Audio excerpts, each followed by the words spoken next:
शेतकरी काय म्हणतात मला मी ऐकू शकेन का? काय म्हणणार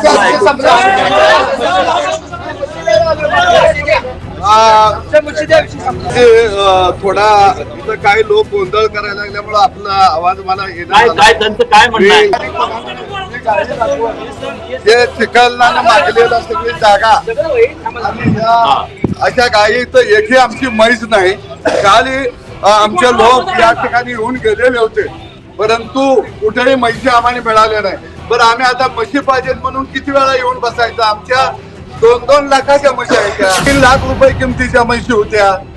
ती जी गोशाळा ती चालवणारे कोण आहेत त्यांच्याशी बोलता येईल का? याचं कारण काय झालं तर आपल्याकडं आहे तीच जनावरं कशी सांभाळायची म्हणून नवीन जनावरं शेतकरी खरेदी करायला तयार नाही आणि त्याच्यामुळं नव्या जाती वाढायला पाहिजे त्या वाढायला तयार. आता काकांनी सांगितलं की आज कोणच आमची जनावरं घेऊन जात नाही हो माराच्या भीतीनं. ज्यांना मारायचा अधिकार कोणी दिला? हे गुंडगिरी करणारे लोक कोण आहेत? नमस्कार, मी विलास बडे, न्यूज 18 लोकमतच्या थेट मुद्द्यावर या विशेष कार्यक्रमात आपल्या सगळ्यांचं स्वागत. आज पुन्हा एक अतिशय महत्वाचा मुद्दा घेऊन आपल्या समोर आलोय. राज्यातल्या गोरक्षकांच्या, कथित गोरक्षकांचा, खरं तर काही गोरक्षकांच्या भूमिकेमध्ये जाऊन काही लोक, चुकीचे लोक त्याच्यामध्ये दिसले आणि त्यांनी उच्छाद मांडला आणि त्यामुळे शेतकऱ्यांना केली जाणारी मारहाण, त्याच्याबद्दलचे अनेक व्हिडिओ समोर आले.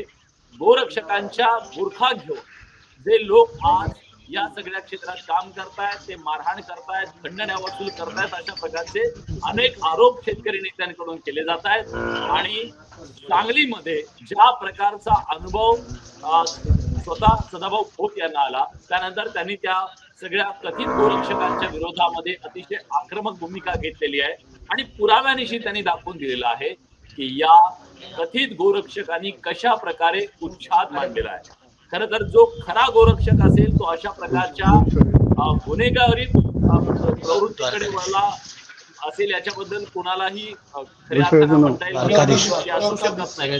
पण गोरक्षकांच्या नावाखाली काही लोक त्याच्यामध्ये घुसले का हा सवाल आहे आणि त्यांचा उच्छाद आता सांभाळणार आहे आणि त्यांना व्यसन कोण घालणार हा सवाल आहे. शेतकरी त्रस्त आहेत, शेतकऱ्यांच्या भावना तीव्र आहेत आणि त्याच अनुषंगाने आपल्या सोबत सदाभाऊ खोत जोडले गेले आहेत. सदाभाऊ, स्वागत आहे तुमचं. धन्यवाद. तुम्ही आता स्वतः या सोलापूर जिल्ह्यातल्या परिस्थितीबद्दल सांगताय, सांगली जिल्ह्यातल्या परिस्थितीबद्दल सांगताय. नेमका या कथित गोरक्षकांनी कशा प्रकारचा उच्छाद मांडलाय? हा गोरखधंदा काय नेमका? मुळामध्ये शेतकरी देशी गायला गोमाता मानतो, खिलारी गायला गोमाता मानतो, तो विकत नाही बिचारा. परंतु आता राज्यामध्ये गोवंश हत्याबंदी कायद्याच्या आडुशानं शेतकरी दुधाळ जनावरं सुद्धा विकायला गेला तर वाहनं फोडली जातात, पोलीस स्टेशनला जनावरं जमा केली जातात, म्हैशी जमा केल्या जातात आणि एकदा का पोलीस स्टेशनला ती जनावरं जमा झाली की मग ती जनावरं गोशाळेमध्ये जमा होतात आणि मग गोशाळा त्याला दिवसाला 500 रुपये, 200 रुपये, 300 रुपये असा चार्ज आकारते. आणि न्यायालयाचा निकाल जर वर्षानं 1.5 वर्षानं आला तर तो शेतकरी किंवा तो व्यापारी ते जनावरं मागं घेऊन जाऊ शकत नाही. काही गोशाळा या राज्यामध्ये फार चांगल्या आहेत. अगदी कन्हेरी मठाला, कोल्हापूरला आमच्या काळसिद्धेश्वर महाराजांनी चालवलेले गोशाळा चांगली आहे. मी आता द्वारकाधीश गोशाळा फुरसंगी या ठिकाणी आलेलो आहे आणि या ठिकाणी सातारा जिल्ह्यातील कोरेगाव तालुक्यातील शेतकऱ्यांच्या 10 म्हैशी आणि 11 म्हैशी आणि 10 पाडशे अशी 21 जनावरं इथं जमा केलेली आहेत आणि हे जनावरं बघायला मी ऑन द स्पॉट आलेला आहे. दुर्दैव असं की यातली एकही म्हैस या जागेवरती नाही, एकही पाडसं इथं नाही. न्यायालयानं तर आदेश दिलेला आहे मुद्देमाल शेतकऱ्यांच्या ताब्यात द्यावा. आम्ही आता मुद्देमाल न्यायला आलोया की बाबा न्यायालयाचा आदेश आहे, पोलीस आमच्या बरोबर आलेले आहेत, आम्हाला आमच्या म्हैशी द्या आणि म्हैशींची पाडसं द्या. तर आज इथं एकही म्हैस नाही, एकही पाडसं नाही. या गोशाळेमध्ये एवढी दलदल आहे, इथल्या जनावर चिखलामध्ये राहत आहेत. आणि निश्चित गोशाळेच्या माध्यमातून सुद्धा या राज्यामध्ये एक मोठं रॅकेट चालवलं जात आहे की अशी जनावरं पोलीस स्टेशनला आणायची, परत गोशाळेत जमा करायची, परत त्याला भाडं लावायचं आणि परत ती जनावरं लंपास करायची, बाहेर विकायची. हे एक मोठं रॅकेट आहे आणि हे रॅकेट कुठंतरी फोडलं पाहिजे. मी आयबन लोकमतचं आणि विलासजी तुमचं या राज्यातल्या लाखो शेतकऱ्याच्या वतीनं खऱ्या अर्थानं मी अभिनंदन करतो की या जिव्हाळ्याचा प्रश्न तुम्ही लावून धरला आणि खेड्यापाड्यातल्या गोट्यामध्ये शेणामुतामध्ये हात असणाऱ्या माझ्या शेतकऱ्याला तुम्ही न्याय देताय. ही भूमिका खऱ्या अर्थानं कौतुकास्पद, अभिमानास्पद आहे. ही मातीचा सन्मान करणारी ही बाब आहे आणि निश्चितपणानं सरकारनं याकडे आता तरी डोळं उघडावं. मी आदेश घेऊन आलो, इथं न्यायालयाचा आदेश घेऊन आलोय. मला पोलीस स्टेशन मध्ये एक पोलीस अधिकारी सांगायला लागले सगळ्या गायी तिथं आहेत, 7 गायी तिथं आहेत. म्हणजे ही किती मोठी साखळी खऱ्या अर्थानं निर्माण झालेली आहे. आणि साखळी हा शेतकरी तोडणार कसा? हातबल झाला शेतकरी खरं बघितलं तर.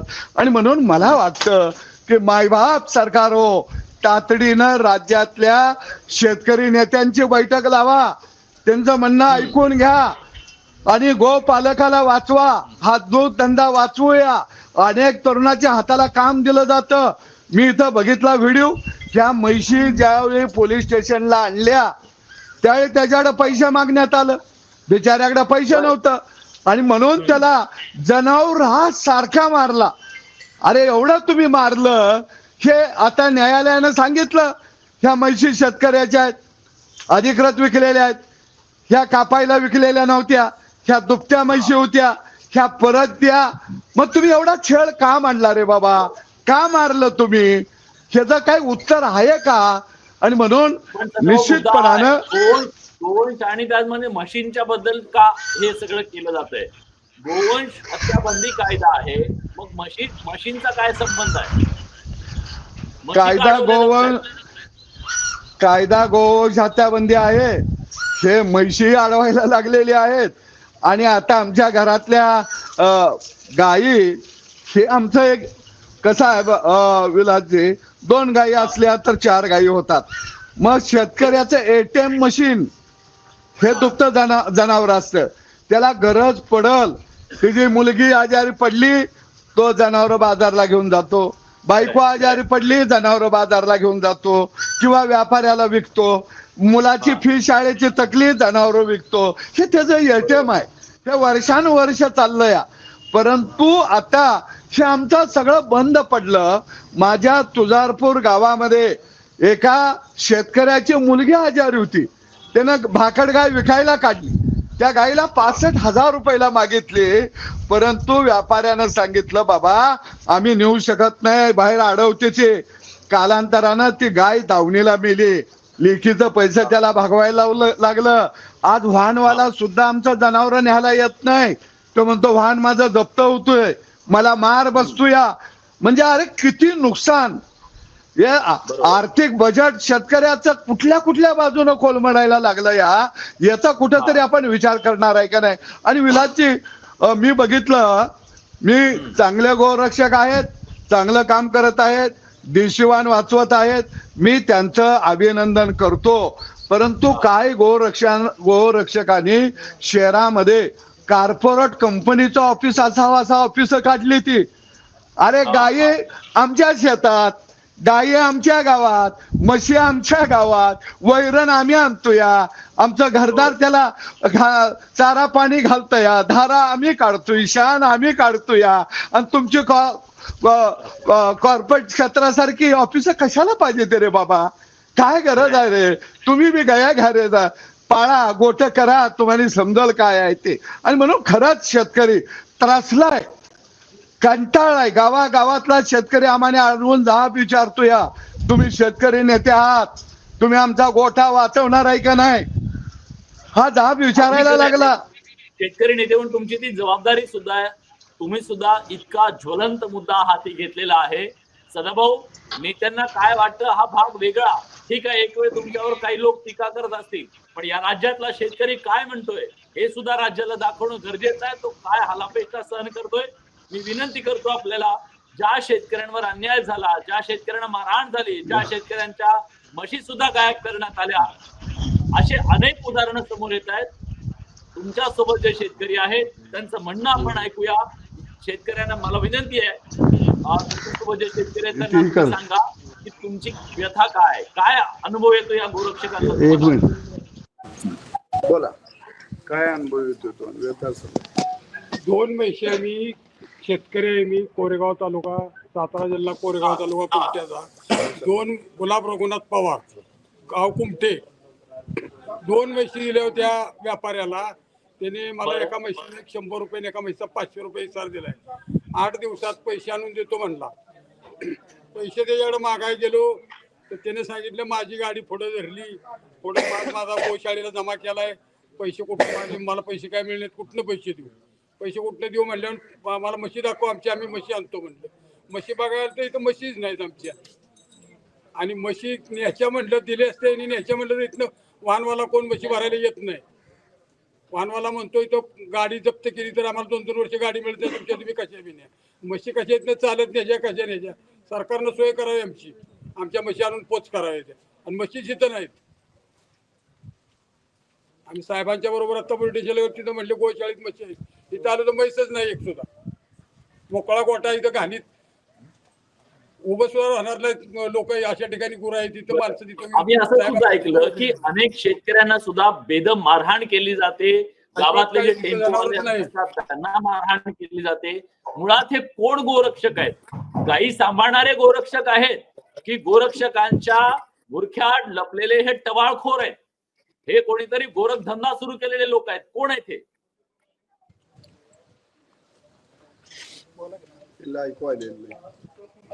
गोरक्षक नेमकं कोण आहे? गोरक्ष असेच साहेबांचे कपडे घातल्यावर 4 चाकी फॉर्च्युनर गाड्यात नेते ती आणि अडवते ती. टोल नाका सुटला की पुढच्या साईडला असते टोल नाक्यावर, टोल नाक्याला गाडी उभी राहते. थोड्या वेळाने अडवते ती, मारते ती. असणारा ड्रायव्हर बदल पैसे काढून घेते ती. वर्षात व्यापारी बी सगळं काय गाडींच्या बरोबर नसतात. 6-7 म्हशी गाडीत असतात, 1 आणि 2 जण असतात. सगळ्याला मारते ती, पैसे काढून घेतील. केस बीस कुठे गेली तर मार खाल पुन्हा, असं दमदाटी करते ती. गोरक्षक नाही, ती सगळं 2 नंबरचं चोर आहे सगळे. बर, म्हणजे याच्यामध्ये चुकीचे लोक शिरलेले आहेत. याच्याबद्दलची काही तक्रार तुम्ही केली का? जिल्हाधिकाऱ्यांकडे केली का? पशुसंवर्धन अधिकाऱ्यांकडे केली का? तहसीलदारांकडे केली का? आम्ही अधिकाऱ्यांच्याकडे नाही गेलो. आता कोण ऐकायच मागत नाही. मीडियावाले नेहमी त्यांनी नुसतं बातम्या द्यायच्या, पेपरला याच्या, टीव्हीला याच्या बघायच्या, पुन्हा बंद. त्याच्यावर पुन्हा काही इलाजच होत नाही. इलाज आता साहेब आमच्या बरोबर आलेत म्हणून आम्ही इथवर पोहोचलो. खेडेगावात इथे यायला आम्हाला 500 रुपये वाट करायला पुरत नाही. सामान्य परिस्थिती माणसाने करायचं काय? सदाभाऊ, याच्यामधला सगळ्यात गंभीर मुद्दा आहे की शेतकऱ्यांना दिलासा कोण देणार अशा प्रकारची परिस्थिती आहे. पोलिसांची भूमिका काय या सगळ्याबद्दलची? हे जे गोरखधंदा चालवणारे कथित गोरक्षक आहेत त्यांना चाप लावणं ही कायद्याच्या बाहेर जाऊन जर ते काही करत असतील तर त्याला चाप लावणं पोलिसांची जबाबदारी येणार. पोलीस आपली भूमिका नीट पार पाडण्यात कमी पडतायत का? पोलिसांची भूमिका काय? नाही, आम्ही पोलीस स्टेशनला, हे माझ्या भागातले सगळे शेतकरी आहे आणि सगळ्या शेतकऱ्यांना मी इथं घेऊन आलेलो आहे की न्यायालयाच्या आदेशाप्रमाणे जनावरं आमच्या ताब्यामध्ये द्या आणि नसतील तर नेमकं काय झालं त्याचा पंचनामा करा आणि आम्हाला नुकसान भरपाई द्या. कारण एक म्हैस, ह्या सगळ्या व्यालेल्या म्हशी होत्या. एका म्हशीची किंमत 1.5 लाख रुपये आहे. त्या 11 म्हशीचा जर आपण हिशोब करायला गेलं तर 20-22 लाख रुपये म्हशींची किंमत होत्या. आणि एवढं रक्कम शेतकरी सहन करणार कसा, हा सगळ्यात महत्वाचा प्रश्न आहे. आणि म्हणून आज शेतकरी सगळा अडचणीत आलेला आहे. ते बिचारे आर्थिक अडचण असल्यामुळे जनावरं विकलेले आहेत. घरदार सगळं आर्थिक संकटामध्ये सापडलेले आहे. आणि जर व्यापाऱ्याला त्यानं शब्दावर जनावर विकलेलं असतं, कारण गावामध्ये व्यापाऱ्याचा आणि शेतकऱ्याचा संबंध असतात. तो 100 रुपये दिलं की मग तो त्याला जनावर देत असतो. नंतरच्या जनावरांचे पैसे त्याला पुढे विकल्यानंतर मिळत असतात. ही एक चेन आहे, ही साखळी आहे, गेली अनेक वर्षाची चेन आणि साखळी आहे. आणि यामुळं ग्रामीण भागामध्ये शेतकरी मोठ्या प्रमाणामध्ये गोपालक करणारा, गाई म्हैशी पाळणारा शेतकरी अडचणीत आलेला आहे. आणि म्हणून सरकारनं याच्यामध्ये आता हस्तक्षेप करावा. कायदा शेतकऱ्याला दिलासा देणारा तयार करावा. आणि त्या दृष्टीनं सरकारनं, मी मुख्यमंत्र्याकडे उद्याही भेटल्यानंतर विनंती करणार आहे की तातडीनं राज्यातल्या शेतकरी संघटनेच्या प्रमुख नेत्यांना तुम्ही बोलवून घ्या, शेतकऱ्यांना बोलवून घ्या, अभ्यासू लोकांना बोलवून घ्या. आणि निश्चितपणानं राज्यातला शेतकरी वाचला पाहिजे, दूध धंदा वाचला पाहिजे. कारण शेतीचा जोडधंदा, दूध धंदा हा आता प्रमुख झालेला आहे. 10 दिवसाला शेतकऱ्याच्या घरामध्ये दूध धंद्याच्या माध्यमातून पैसे येत असतात. आणि म्हणून मला वाटतं की हा दूध धंदा वाढायचा असेल तर आपल्याला शेतकऱ्याची जी काही कालचक्र आहे त्याच्यामध्ये हस्तक्षेप होता कामा नाही. याचा परिणाम असा झाला की एका बाजूला पश्चिम बंगाल आपल्यापेक्षा जनावरांच्या संख्येमध्ये वाढायला लागलं, आपलं घटायला लागलं. याचं कारण काय झालं तर आपल्याकडं आहे तीच जनावरं कशी सांभाळायची म्हणून नवीन जनावरं शेतकरी खरेदी करायला तयार नाही.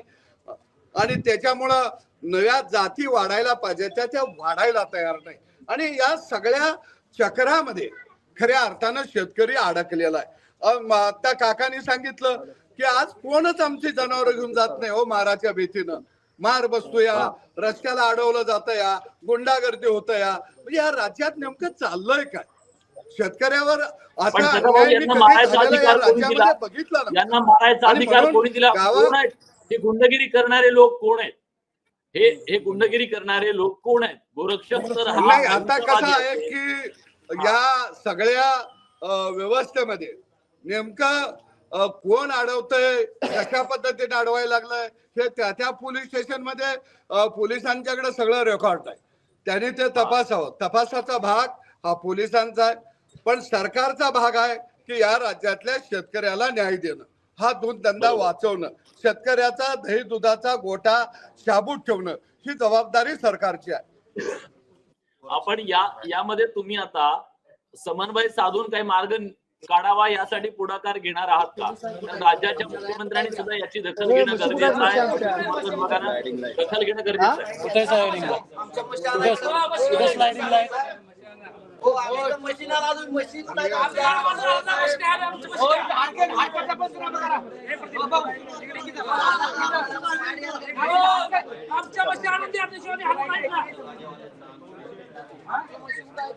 शेतकरी काय म्हणतात मला मी ऐकू शकेन का?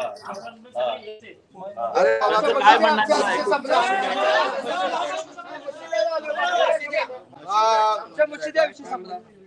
आवाज ऐकून विलासजी थोडा इथं काही लोक गोंधळ करायला लागल्यामुळे आपला आवाज मला येणार काय त्यांचं काय म्हणणं आहे? गोरक्षकांना विनंती करतो की आता या ठिकाणी हे चिखलानं मागलेलं सगळी जागा अशा गायी तर एकही आमची म्हैस नाही. काल आमचे लोक या ठिकाणी येऊन गेलेले होते परंतु कुठेही म्हशी आम्हाला मिळाल्या नाही. बरं आम्ही आता म्हशी पाहिजेत म्हणून किती वेळा येऊन बसायचं? आमच्या 2-2 लाखाच्या म्हशी आहेत, त्या चांगल्या म्हशी आहेत त्या आमच्या.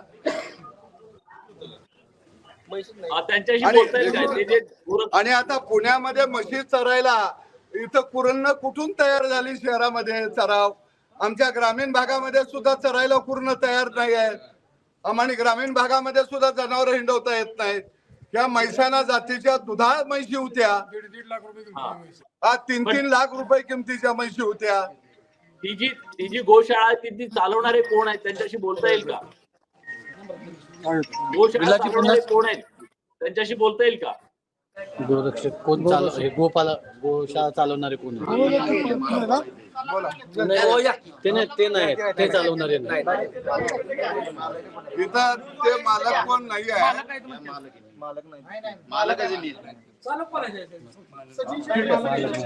धन्यवाद. आम्ही पोलिसांचा पंचनामा करू. खूप खूप धन्यवाद. खूप खूप धन्यवाद तुम्ही बोलला त्याबद्दल. राज्यातल्या या प्रश्नाच्या संदर्भात सातत्यानं आवाज उठवला जातोय आणि गोरक्षकांच्या नावाखाली जो प्रकार इथं सुरू आहे त्याच्याबद्दल सुद्धा चिंता व्यक्त करण्यात येते. मारहाणीचे अनेक प्रकार फसवणुकीचे समोर येत आहेत. या सगळ्याला आळा घालणं तितकं गरजेचं आहे. शेतकऱ्यांना दिलासा देणं गरजेचं आहे. धन्यवाद.